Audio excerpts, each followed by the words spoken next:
Hello everybody, it's Kendra here. In today's video, I'm going to show you how I dye my self-striping yarn. Now before we jump in, I just want to say hello and welcome to anyone who is new around here. If you are new, I post regular kind of updates on things I've been working on that are podcast episodes, and as well as some DIYs, mostly around things like sewing or dyeing, knitting, fibery related, things like that. So if you're interested in seeing more, feel free to subscribe to see those videos.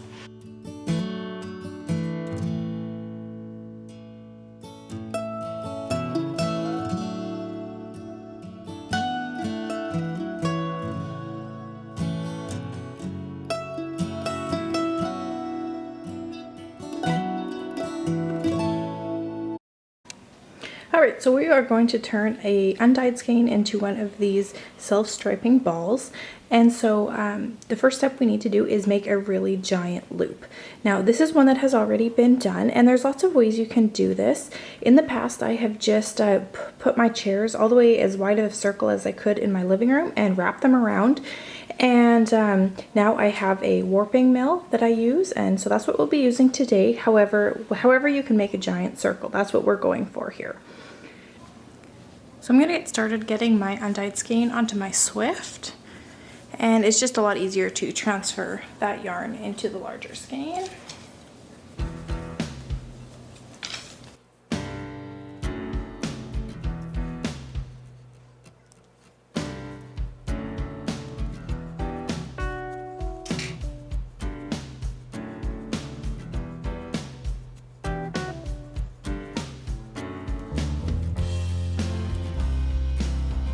Alright, so now that I've got my Swift set up, I'm going to transfer it over here to my warping mill. Now you can use a warping board, it's probably the most common thing. For weaving they have them, they look like a big square that you wind back and forth. This one my husband made, it's a big circle, so I'll be spinning it to wind it. Now to figure out how long you want the stripes to be, you need to figure out how many stripes, how many colors you want, and how wide you want those stripes. Now I think I had read initially online that it takes about, and I mean it depends on how you knit, and you can always check by knitting a couple rounds in your gauge and then ripping back and seeing how long each round takes. But around 80 centimeters for one skinny, like one row for a stripe. And so you just want to multiply that on how many rows in a stripe and then how many stripes in your repeat. So on my warping mill here, I do have some spots marked out. So here's the warping mill, and I will just basically hook it on the one side and then spin it around and try to keep track using these little just marks I put on. So I have just some little marks here throughout, marking where I need to spin it and rest it. And it just helps me keep track of how long my skein is getting. And I just loop it on each end. I've got some pegs on both sides. And so as I spin it, I go to one side to the other and then back again.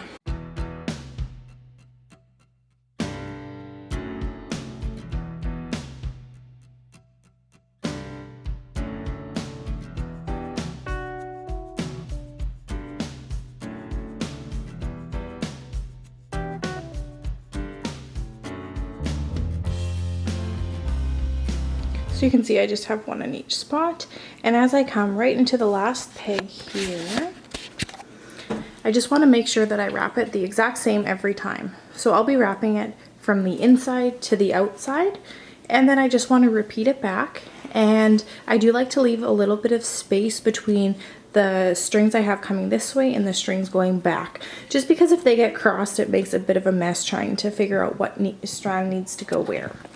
So from here, I'll just be going right to left, left to right, over and over until I get this whole skein wound up.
skein, you're gonna need some ties.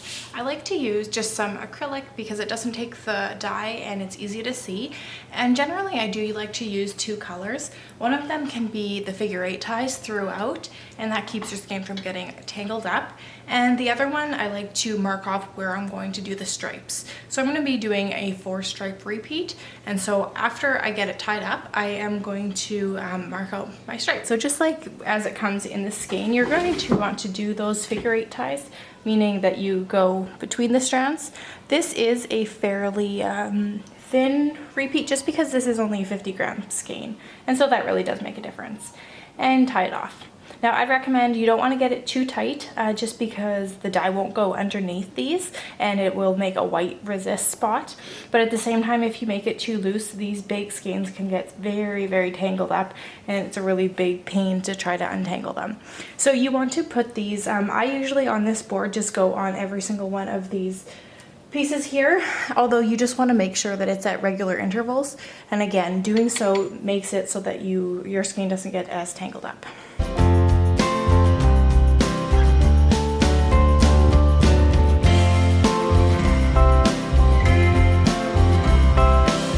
So to tie off the color repeats, you can do it while it's on the warping board, and I know a lot of people do that. But if you are using like making a big loop around chairs in your living room sort of method, I personally have found that it works really well to, first of all, just remove it from what you've been using, and then fold it in half and mark those ends, and then fold it in half again and mark the other ends. And to me that works just as well as measuring with a measuring tape, just to make sure that you have equal stripes.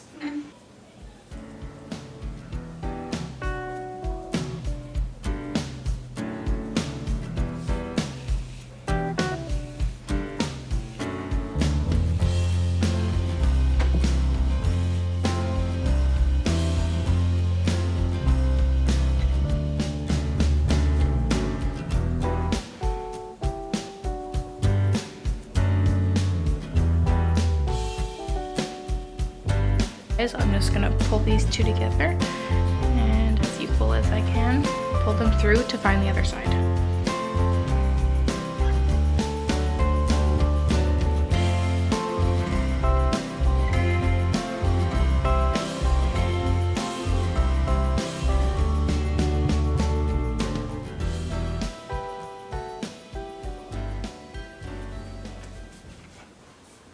Great, so now that I have this all measured out, we're ready to start dyeing.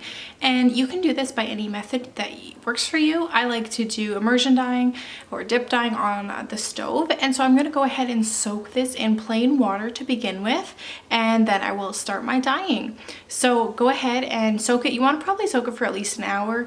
It just takes, I find it takes the dye better if it is already wet, but it doesn't need to be anything fancy. Just go ahead and get it wet.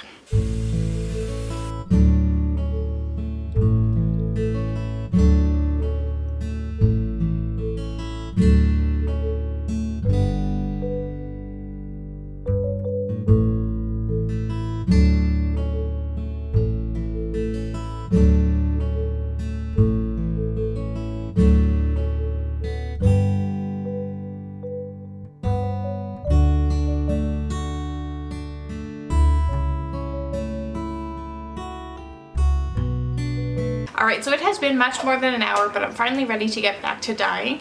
And I just want to mention that I'm not going to be fully comprehensive on how to actually dye yarn. I'm assuming if you're at this point, you've probably dyed something before.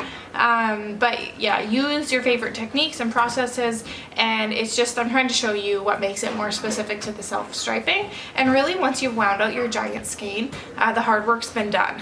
So I've got help here tonight, and we'll try our best to put this together. So yeah, let me show you my setup here so far. Alright, so I have just a little bit of water in my pot, and I have separated out my very first color. If you remember, I used the red ties to signify each stripe, and so I'm going to do my best to get those red ties as close to the water line as possible. And then as I do the next stripe, I will be able to get it, kind of put those colors together. But now that it's here, I'm going to start heating it up. I'll be adding my vinegar, citric acid, and adding my dyes. And just like with all dyeing like this, you want to get it up to temperature temperature and you want to let it cool off naturally. So I'm going to do that. I'm going to let it cool. I'm going to squeeze it out. I won't rinse yet, and then I'll move on to my next color.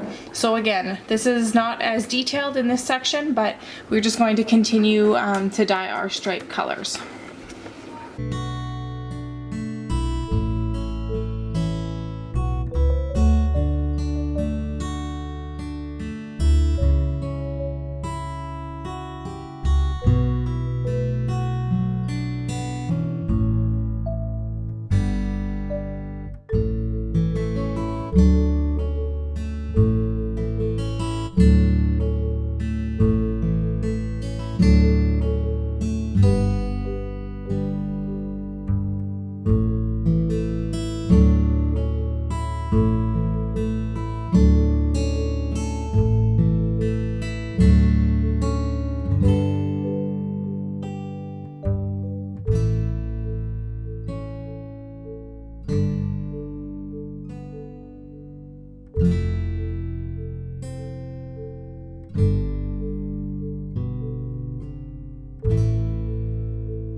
So I'm just working on my second section. You can see that the one side has already been dyed now, and so I've just pulled it out and have inserted the next stripe up to the color, and on this side I have my red tie in, and we'll just get it down as close to the water as I can. And now I'm just going to repeat the process, adding in my dyes, letting it get to temperature, cooling it off, and then once I'm done, it'll be time to rinse it and hang it up to dry.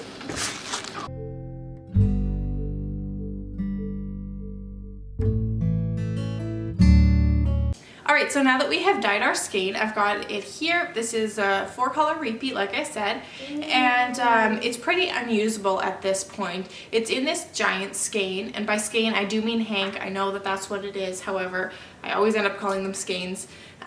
So I'm going to put it back onto my warping mill, and if you use the method where you just spread out chairs in your living room, then do the same to make it as just supported by that. If you try to wind it up without keeping it in its original shape, you're going to end up with a bit of a tangled mess.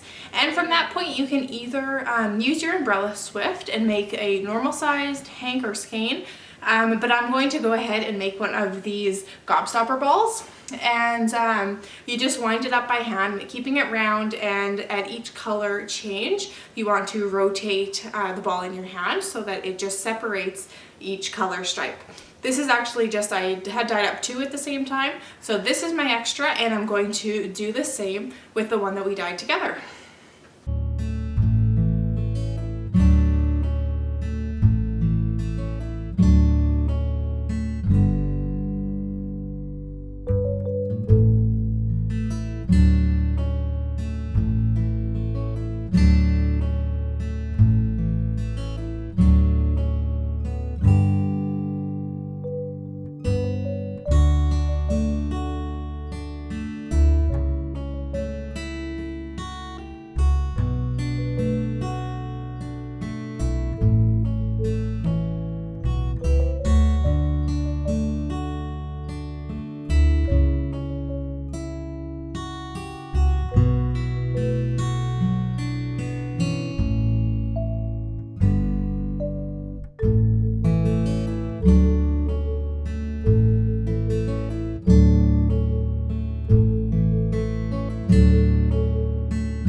Alright, so that is how I turn my undyed skein into a self-striping ball.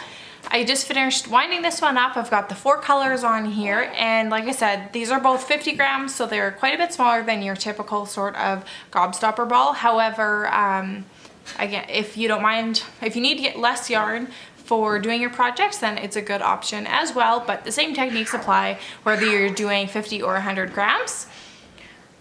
Thank you so much for watching. I really hope that this kind of gives you the push into giving it a try.